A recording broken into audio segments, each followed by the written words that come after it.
Di tengah pemulihan ekonomi pasca pandemi, keadaan dunia juga harus dihadapi dengan perubahan iklim, konflik, dan resesi global. Memburuknya kondisi global menimbulkan resiko yang merugikan terhadap perkembangan ekonomi Indonesia. Di pilar pertama ini, kami akan menjelaskan tentang makna wawasan kebangsaan terhadap keberlangsungan ekonomi nasional. Untuk menjawab semua tantangan nasional maupun global tersebut, diperlukan rasa nasionalisme dan percaya diri terhadap kemampuan bangsa.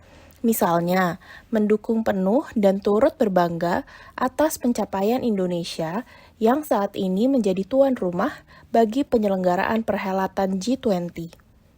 Salah satu indikator nilai dasar bela negara lainnya adalah rasa cinta tanah air. Hal ini dapat diimplementasikan dengan cara meningkatkan pemakaian produk UMKM dan mendukung ekonomi kreatif. Contoh konkretnya, selalu mengutamakan produk-produk Indonesia baik dalam kehidupan sehari-hari maupun dalam mendukung tugas sebagai ASN. Dalam rangka pelaksanaan tugas pembangunan, ASN dapat berkontribusi melalui pembangunan ekonomi dan sosial yang diarahkan untuk meningkatkan kesejahteraan dan kemakmuran seluruh masyarakat Indonesia. Indonesia, negeri elok penuh pesona. Lebih dari 17.000 pulau terhampar luas menjadikannya negara kepulauan terbesar di dunia. Lebih dari 700 bahasa dan 300 suku menjadikannya negara yang kaya akan budaya dan keanekaragamannya. Serta sejarahnya pun mengakar. 6 agama hidup saling berdampingan, menjadikannya negara yang ramah dan harmonis. Masyarakatnya tepo seliro, terbuka, dan memiliki daya juang tinggi. Negeri masyhur ini pun dijuluki Gemah Ripah Woh Jinawi. Indonesia penuh dengan simfoni yang indah, di mana banyak kehidupan, tempat berbagi bahagia.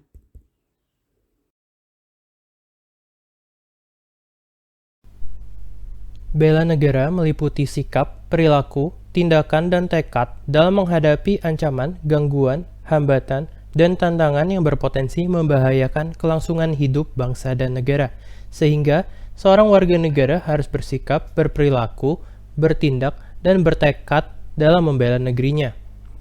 Ancaman adalah setiap usaha dan kegiatan, baik dalam negeri maupun luar negeri, yang dinilai membahayakan kedaulatan negara, keutuhan wilayah negara, dan keselamatan segenap bangsa. Ancaman militer dari dalam negeri meliputi pemberontakan bersenjata, konflik horizontal, aksi teror, sabotase, aksi kekerasan berbau sara, dan gerakan separatis. Sementara ancaman non-militer meliputi ancaman terhadap ideologi, politik, ekonomi, sosial, dan budaya. Gangguan diartikan sebagai potensi atau kondisi yang berasal dari luar yang mengandung bahaya dan tidak bersifat konseptual. Contohnya adalah ketika ada pesawat asing yang memaksa masuk wilayah udara Indonesia. Hambatan merupakan tindakan, potensi, atau kondisi yang mengandung bahaya dan tidak konseptual yang berasal dari diri sendiri. Contohnya adalah maraknya organisasi massa yang bertujuan mengganti ideologi negara, atau kelompok bersenjata yang bertujuan memisahkan diri dari Indonesia. Yang terakhir adalah tantangan, yakni tindakan, potensi, atau kondisi, baik dari luar maupun dari dalam diri sendiri, yang membawa masalah untuk diselesaikan serta menggugah kemampuan diri. Contohnya adalah masih maraknya perilaku korupsi, kolusi, dan nepotisme di berbagai lapisan dan golongan masyarakat. Sikap dan perilaku bela negara merupakan hal penting yang dilakukan oleh ASN terlebih di tengah ancaman inflasi akibat ketidakstabilan keadaan dunia. Sebagai ASN, sikap bela negara dapat dicerminkan dengan cara mendukung program pemerintah dan mendukung pemulihan ekonomi pasca pandemi. ASN juga dapat berkontribusi nyata dan sederhana, misalnya memprioritaskan produk UMKM. Pada tahun ini, Kementerian Luar Negeri sebagai ujung tombak presidensi G20 mengemban tugas berat. Slogan Recover Together, Recover Stronger harus dimaknai tidak hanya sebatas slogan, tetapi meyakini bahwa Indonesia mampu pulih lebih cepat dan bangkit lebih kuat. Masyarakat Indonesia tersebar dari Sabang sampai Merauke, Miangas sampai Pulau Rote. Hal tersebut yang membuat negara ini memiliki keragaman suku, budaya, agama, ras, dan golongan. Dalam rangka menjaga persatuan bangsa dan negara, maka diperlukan sikap dan perilaku bela negara.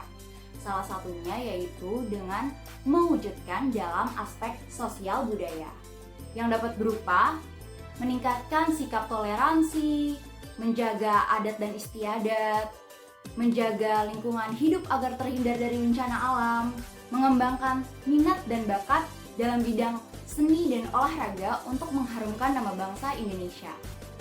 Jangan lupa untuk cintai, pelajari, dan pahami akan kayanya sosial dan budaya Indonesia agar tidak terkikis oleh zaman. Meskipun sikap bela negara tidak selalu berkaitan dengan mengangkat senjata, namun aspek keamanan dan keselamatan umum tidak dapat dibiarkan begitu saja.